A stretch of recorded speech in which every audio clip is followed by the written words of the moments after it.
What is the Bodhisattva ideal?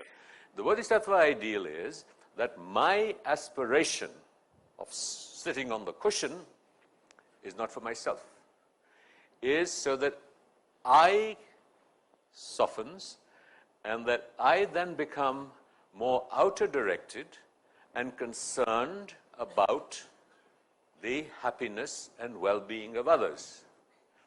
So if we were to apply that wisdom framework to leadership, we need to recognize that for every leader, there are followers. For every winner, if you go out looking for a job, there is someone who doesn't get the job. For every aspirant to president of the United States, there are many losers. So what is our relationship to the people who are losers? We have to recognize that.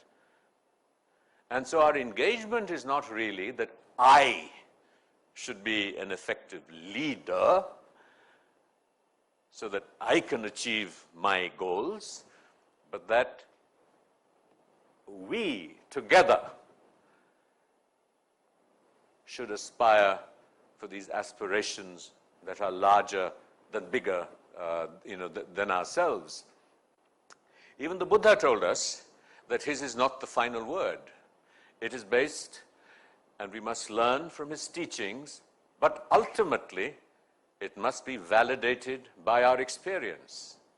And so we have to be careful when people like me or anybody else speaks to you that you are responsible for your experience and not the technique.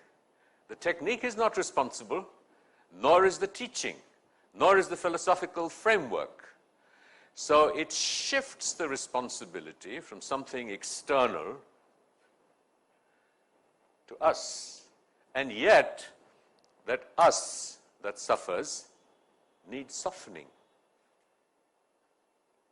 So what is the aspiration and then of mindfulness, as I would imagine you have been presented with? In our tradition, we look at mindfulness as a prerequisite that will help the mind reach a certain level of calmness and a certain level of concentration, which is crucial to the practices that follow.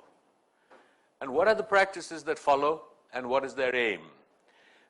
We, for example, do not believe that mindfulness in itself, there was a very interesting question that when you confront someone who's a tyrant, as Michael very eloquently said, how do we respond? Now, the response to a trigger for anger leaves no time for contemplation. It is immediate and instantaneous. So, how do we achieve that? That how do we impact the deepest recesses of our consciousness so that our reflexive responses are impacted? And that really is the challenge of whatever path or journey in whatever traditions we follow. So if you accept the matrix of different mental dispositions, and I could just sort of elaborate that in some ways, that each of us needs a different mental diet, depending on our personalities. Not just our personalities, but our social realities.